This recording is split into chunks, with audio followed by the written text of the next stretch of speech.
اعوذ باللہ من الشیطان الرجیم بسم اللہ الرحمن الرحیم۔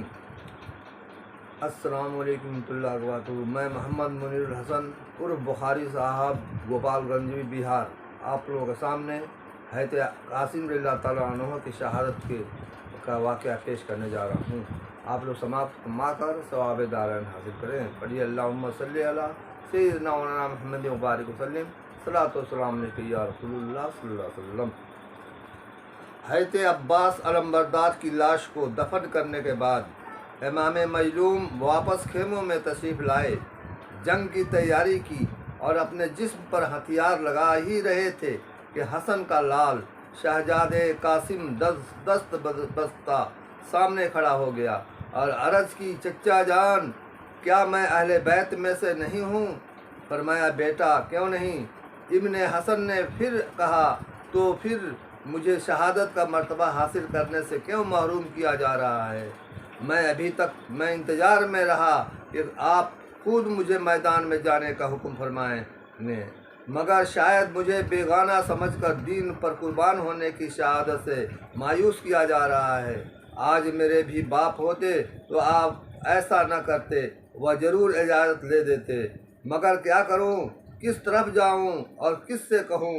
پھوپھی زینب سے کہتا ہوں تو وہ منہ پھیر لیتی ہیں، چچی جان سے درخواست کرتا ہوں تو وہ خاموش ہو جاتی ہیں، بھائی اکبر سے التجا کرتا ہوں تو وہ جواب نہیں دیتے، اور آپ نے ابھی تک کوئی خیال نہیں کیا۔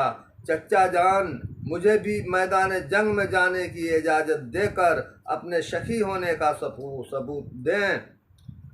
مگر جگر گوشے رسول نے حسن کے لال کو سینے سے لگا لیا، آنکھیں اشک بار ہو گئیں اور فرمایا، بیٹا تمہیں دیکھ لیتا ہوں تو بھائی حسن کی صورت سامنے آ جاتی ہے۔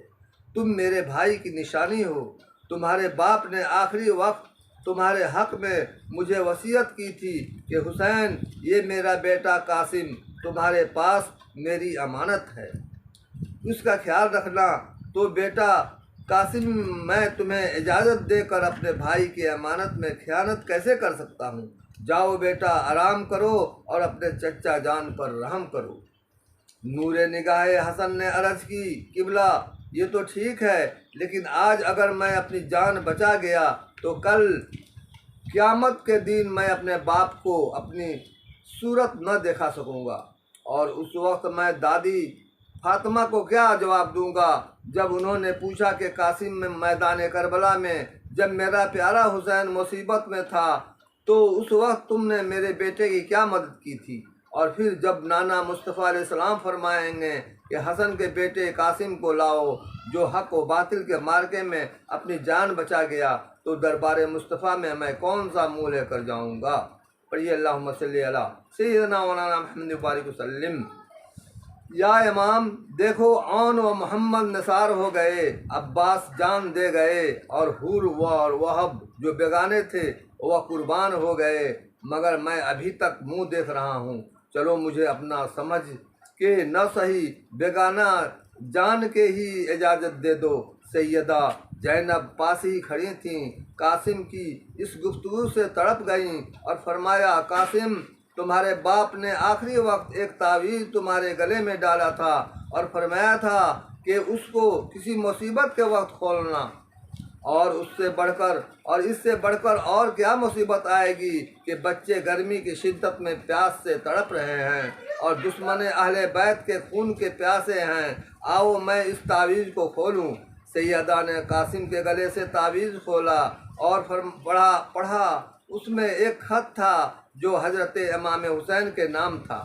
لکھا تھا کہ بھائی حسین، میدان کربلا کے حق و باطل کے مارکے میں میرے بیٹے قاسم کو بھی شہید ہونے کی اجازت دے دینا، تاکہ دین و ایمان کی حفاظت کی خاطر میرا خون بھی شامل ہو جائے۔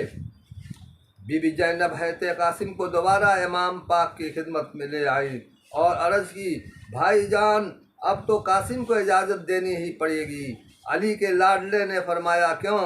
سیدہ نے حسن کا خط پیش کر دیا۔ خط پڑھ کر حضرت حسین زار رونے لگے اور قاسم کو فرمایا، بیٹا جاؤ، تمہیں اجازت ہے، مگر ذرا میرے سامنے کھڑے ہو جاؤ تاکہ میں آخری بار اپنے بھائی حسن کی نشانی کو جی بھر کے دیکھ لوں۔ حضرت قاسم نے پھوپھی زینب کا شکریہ ادا کیا اور امام پاک کے پاؤں چومے، ہتھیار پہنے اور آخری بار سب کو سلام کر کے نعرے لگاتے ہوئے میدان میں جا پہنچے اور فرمایا، اے ظالموں، اون اور محمد نے تمہیں آخری دم تک بھی نہ بتایا تھا کہ ہم کون ہیں، مگر آؤ میں تمہیں بتا دوں کہ میں کون ہوں۔ امام حسن کا بیٹا ہوں، پوتا مرتضیٰ کا ہوں، امام حسن کا بیٹا ہوں، پوتا مرتضیٰ کا ہوں، ہے دادی فاطمہ میری، میں دوہتا مصطفیٰ کا ہوں، ہے قاسم نام میرا، قاسم کوثر لقب میرا، جہاں میں سب سے اونچا دیکھ لو حسب نسب میرا۔ ہمارے گھر فرشتے بھی اجازت لے کر آتے تھے، جو ہم آرام کرتے تھے تو وہ جھولا جھولاتے تھے۔ ہوا کیا آج جو میں 3 دن سے بھوکا پیاسا ہوں، مگر یہ جان لو پھر بھی محمد کا نواسا ہوں۔ میں آیا ہوں تمہارے سامنے ایمان پر مرنے، نبی کی شان پر مرنے، علی کی آن پر مرنے۔ السلام علیکم ورحمۃ اللہ وبرکاتہ۔